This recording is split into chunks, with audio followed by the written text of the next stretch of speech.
Assalamu alaikum dear students, I am Fakhriyat, Advocate High Court. Today is our fifth lecture of Inspector Inland Revenue lecture series. This lecture series is connected with our book Inspector Inland Revenue book by Fakhr Hayat. जैसा कि आप जानते हैं हमने पूरी की पूरी किताब को जो इंस्पेक्टर इनलैंड रेवेन्यू का कंप्लीट सिलेबस है उस पूरे सिलेबस को हमने वीडियो लेक्चर्स में कन्वर्ट करके स्टूडेंट के लिए एक फैसिलिटी प्रोवाइड की है, स्पेशली उन स्टूडेंट्स के लिए जो दूर दराज एरिया से बिलोंग करते हैं और अफोर्ड नहीं कर सकते, एकेडमी नहीं जा सकते, उनको हम डिस्टेंस लर्निंग के जरिए एक क्वालिटी एजुकेशन फराहम कर रहे हैं। डियर स्टूडेंट्स, जब भी आप हमारा लेक्चर सुने आपके पास मेरी बुक अवेलेबल होनी चाहिए, ठीक है, आपके पास मौजूद हो। चूंकि मैं अकॉर्डिंग टू बुक पेज जिस तरह से मैंने बुक में सारा सिलेबस फॉर्मुलेट किया है उसी तरह से मैं पढ़ा रहा हूँ, और जैसे ही मेरा लेक्चर खत्म होगा और इसके जो सेपरेट एमसीक्यूज हैं वो मेरी बुक में अवेलेबल हैं, आपने सेपरेटली लेक्चर सुनने के बाद जो एमसीक्यूज हैं वो बुक में से प्रिपेयर कर लेने हैं। डी स्टूडेंट्स, तो हम चलते हैं। आज हमने एक न्यू एक्ट स्टार्ट किया है जो कि आपके सिलेबस का हिस्सा है, फेडरल एक्साइज एक्ट 2005। ठीक है जी। अच्छा, स्पेशली वो वाले स्टूडेंट्स जो जिन्होंने लॉ पढ़ा हुआ है उनके लिए तो आसान है, जिन्होंने कभी लॉ नहीं पढ़ा उनको भी मैं साथ बताता चलूं कि आपने जो लॉ के सब्जेक्ट्स होते हैं, जिस तरह के अभी हम फेडरल एक्साइज पढ़ रहे हैं, तो ये टैक्सेशन लॉ है, यानी law of taxation, tax laws. ठीक है जी।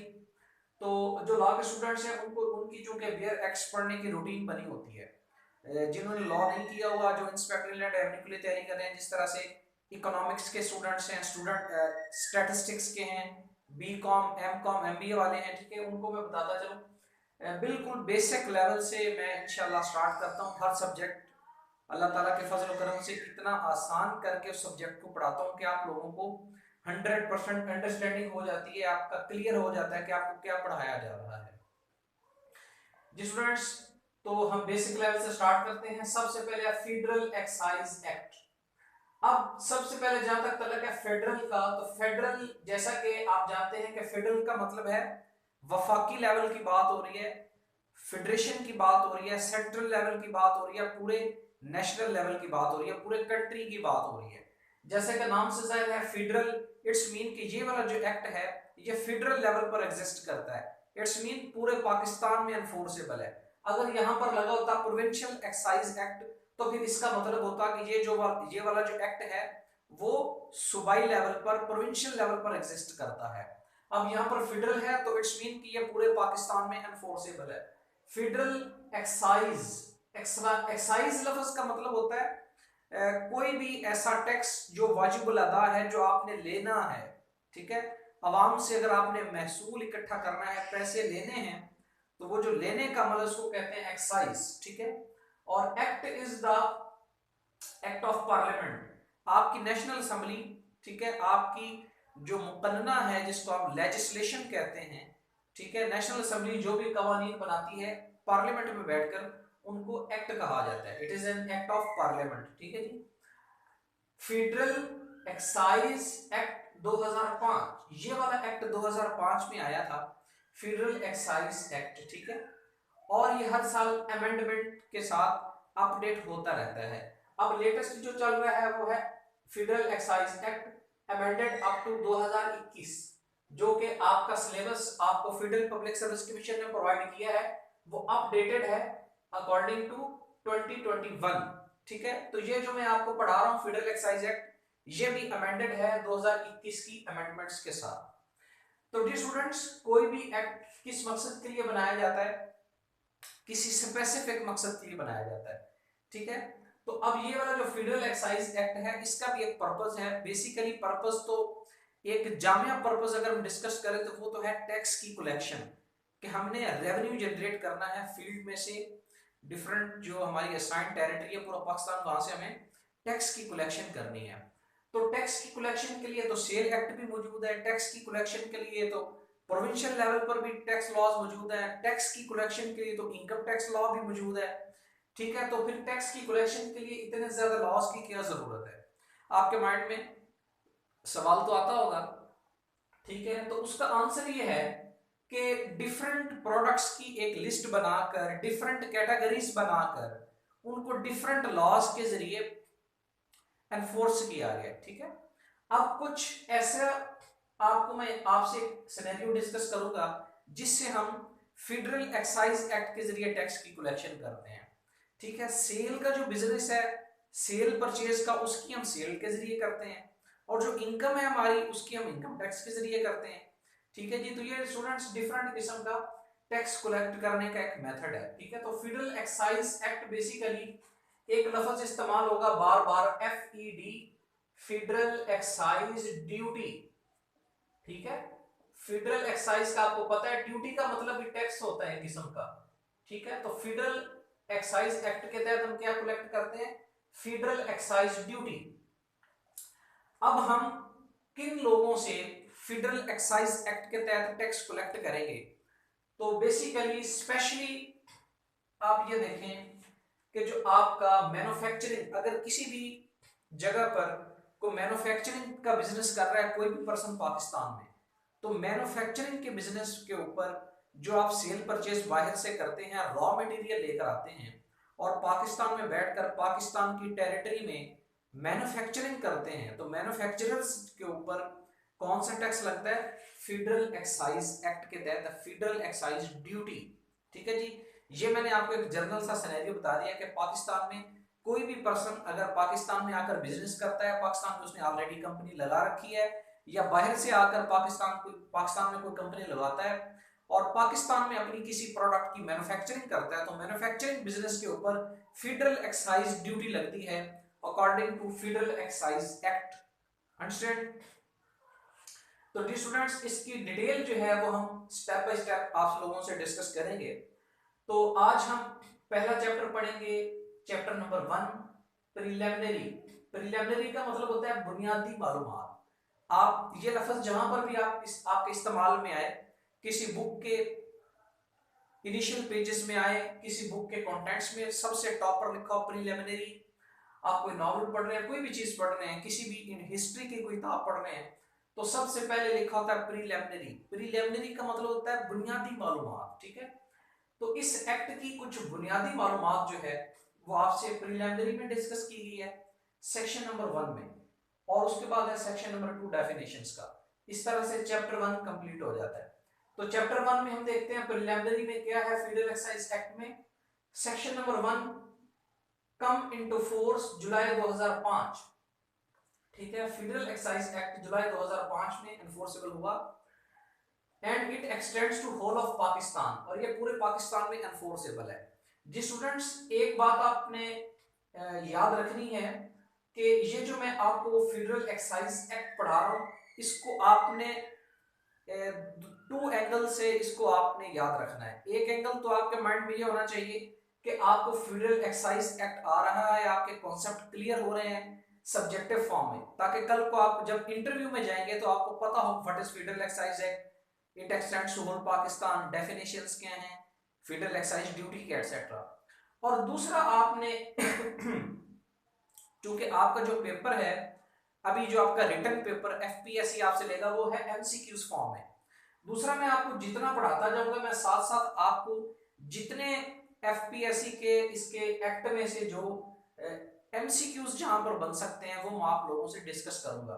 और आप भी क्या करें, किताब के ऊपर जो अगर हमारी किताब आपके पास अवेलेबल है तो आप किताब के ऊपर सर्कल करते जाएं, मेन जो इंपॉर्टेंट MCQs हैं उनको हाईलाइट करते जाएं। तो डियर स्टूडेंट्स, ये एक MCQs बन सकता है कि फेडरल एक्साइज एक्ट कब वजूद में आया, कम इनटू फोर्स 2005, और it extends to whole Pakistan. अब ये MCQs भी बन सकता है कि federal excise act extends to whole Punjab, federal excise act extends to whole KPK Balochistan, या फिर federal excise act extends to whole Pakistan. तो इसका करेक्ट आंसर क्या होगा, federal excise act extends to whole Pakistan. तो इस तरह से जो टॉपिक भी आप पढ़े उस टॉपिक में से आपका फोकस होना चाहिए कि इस लाइन में से, इस पैराग्राफ में से, इस सेक्शन में से किस तरह से MCQs बन सकता है जो इंपॉर्टेंट इंफॉर्मेशन किसी भी रेलेवेंट सेक्शन में दी हुई है। अंडरस्टैंड जी? तो सेक्शन 2 है जी डेफिनेशंस। अब आपने देखा होगा कि आप कोई भी बुक स्टार्ट करते हैं या आप कोई भी बुक पढ़ते हैं तो अक्सर औकात बुक के जो लास्ट एंड वाले पेजेस होते हैं वहां पर एक लिस्ट दी होती है ग्लॉसरी की, ग्लॉसरी या मीनिंग्स कुछ भी आप कह लें, ठीक है। उसमें क्या होता है कि पूरी बुक में जो इंपॉर्टेंट वर्ड्स इस्तेमाल हुए हैं उनके मीनिंग एंड पर दिए होते हैं, ठीक है, ताकि बुक में से आपको कोई लफ्ज मुश्किल लगे तो उस बुक का एंड पर मीनिंग्स दिए हुए हैं इंपॉर्टेंट अल्फाज के, तो आप क्या कर सकते हैं वहां पर बुक पीछे से जाएं। अगर आपको कोई बुक में लफ्ज मुश्किल लग रहा है तो आप पीछे जाएं, उस लफ्ज का मानी देखें और आके अपना दोबारा पढ़ना स्टार्ट कर दें। इसी तरह से ये जब जब एक्ट बनाए जाते हैं या ऑर्डिनेंसेस बनाए जाते हैं तो इस तरह से जब लेजिस्लेशन की जाती है तो लॉ में डिफरेंट किस्म के अल्फाज इस्तेमाल किए जाते हैं। अब इस पूरे के पूरे फेडरल एक्साइज एक्ट में जो डिफरेंट अल्फाज इस्तेमाल किए गए हैं उनकी एक लिस्ट बनाकर दे दी गई है डेफिनेशंस में, ठीक है। और डेफिनेशन में बता दिया गया कि ये फला फला अल्फाज हैं, ये आगे आने वाले पूरे एक्ट में इस्तेमाल होंगे, बजाय कि आप इनको ना समझें और आप डायरेक्टली एक्ट पढ़ना स्टार्ट कर दें और बाद में आपको एक्ट पढ़ रहे हो तो आपको पता चले कि एडजुडिकेटिंग अथॉरिटी क्या होती है, फिर आप सोचें बैठ करके क्या होती है। तो इससे बेटर है कि सबसे पहले आप इन अल्फाज को समझें, इन अल्फाज के मीनिंग्स क्या हैं, ताकि कल को जब आप एक्ट पढ़ रहे होंगे आपके लिए एक्ट को पढ़ना और समझना आसान हो जाएगा, ठीक है जी डियर स्टूडेंट्स। तो डेफिनेशंस, फर्स्ट ऑफ ऑल कौन सी डेफिनेशन की, एडजुडिकेटिंग अथॉरिटी। एडजुडिकेटिंग अथॉरिटी कोई भी ऐसी अथॉरिटी, कोई भी ऐसा इनलैंड रेवेन्यू का ऑफिसर, कोई भी ऐसी ट्रिब्यूनल, कोई भी ऐसी एग्जीक्यूटिव अथॉरिटी जिसके पास किसी भी किस्म का कोई टैक्स से रिलेटेड, टैक्स की असेसमेंट से रिलेटेड, अपील से रिलेटेड, किसी भी किस्म से रिलेटेड ऑर्डर पास करने का इख्तियार है, ठीक है। In simple words adjudicating authority any officer of inspect and any officer of Federal Board of Revenue and any officer of Inland Revenue, ठीक है जी।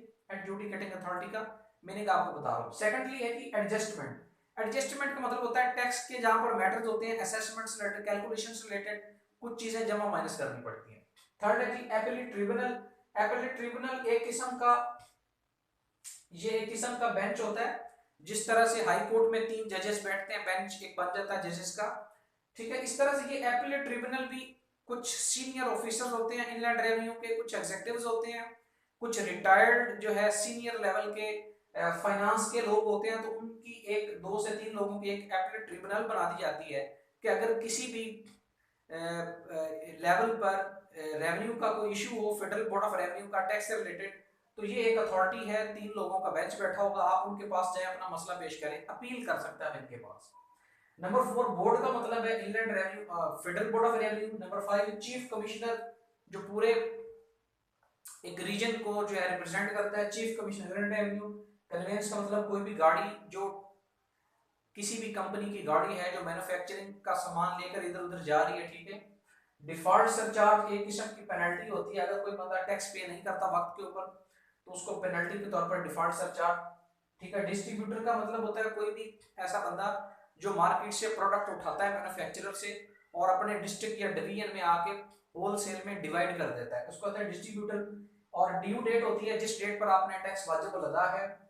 ड्यूटीएबल गुड्स वो वाली प्रोडक्ट्स जिनके ऊपर ड्यूटी एनफोर्सेबल है और जिन प्रोडक्ट्स के लिए आपको टैक्स पे करना पड़ेगा।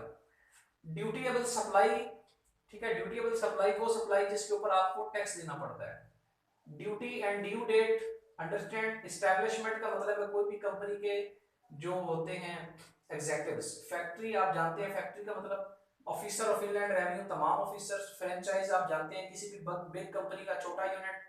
Goods, import export.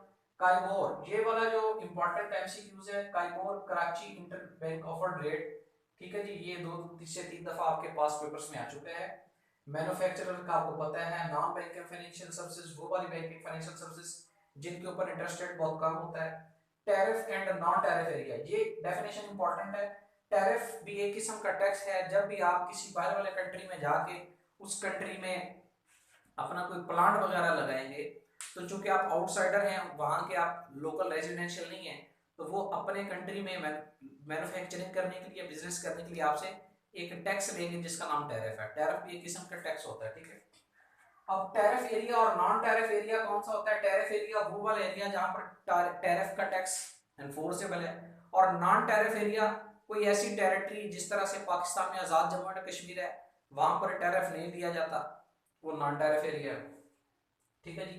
और एंड पर है विसल ब्लोअर। विसल ब्लोअर कोई भी ऐसा बंदा जो किसी भी किस्म की इंफॉर्मेशन देता है कि फलां जगह पर टैक्स से रिलेटेड या टैक्स कोई ऐसी मैन्युफैक्चरिंग प्रोडक्ट तैयार की जा रही है जो कंपनी एफबीआर के साथ रजिस्टर्ड नहीं है, ठीक है, कोई भी इंफॉर्मेशन लीक करे, फिर इंस्पेक्टर जाके पता कर लेते हैं कि यहाँ पर क्या प्रोडक्ट बनाई जा रही है और इसके ऊपर टैक्स क्यों नहीं दिया जा रहा, ठीक है। तो डी स्टूडेंट्स ये कुछ डेफिनेशंस हैं। अब इन डेफिनेशंस में से भी सम टाइम एमसीक्यूज बन जाते हैं। आपका फोकस दोनों चीजों पर होना चाहिए, पूरे के पूरे एक्ट की सब्जेक्टिव अंडरस्टैंडिंग पर भी, और आपने ये भी देखना है कि जो पढ़ाया जा रहा है इसमें से इंपॉर्टेंट एमसीक्यूज कहां कहां से बन सकते हैं। अब जिस तरह से विजल ब्लोअर है, जिस तरह से टैरिफ एरिया है, कार्गोर है, फ्रेंचाइज है, ठीक है, ये मीनिंग पूछे जा सकते हैं कि इसका मीनिंग बताएंगे, आगे 4 ऑप्शन होंगे, ठीक है, एमसीक्यूज बन सकते हैं। तो जो भी आप पढ़े कॉन्सेप्ट्स के साथ पढ़े, ठीक है जी। अभी आज का ये फर्स्ट चैप्टर नंबर 1 आपका कंप्लीट हो चुका है फेडरल एक्साइज एक्ट का। इसमें तो कुछ भी नहीं था, बेसिक इंफॉर्मेशन थी, प्रिलिमिनरी और कुछ डेफिनेशंस थी। अब इसका जो नेक्स्ट इंपॉर्टेंट पोर्शन है वो चैप्टर नंबर 2 से स्टार्ट होता है। इंशाल्लाह जल्द से जल्द वो लेक्चर भी अपलोड कर दिया जाएगा। तो मुझे अपनी दुआ में याद रखें, तब तक के लिए अल्लाह हाफिज।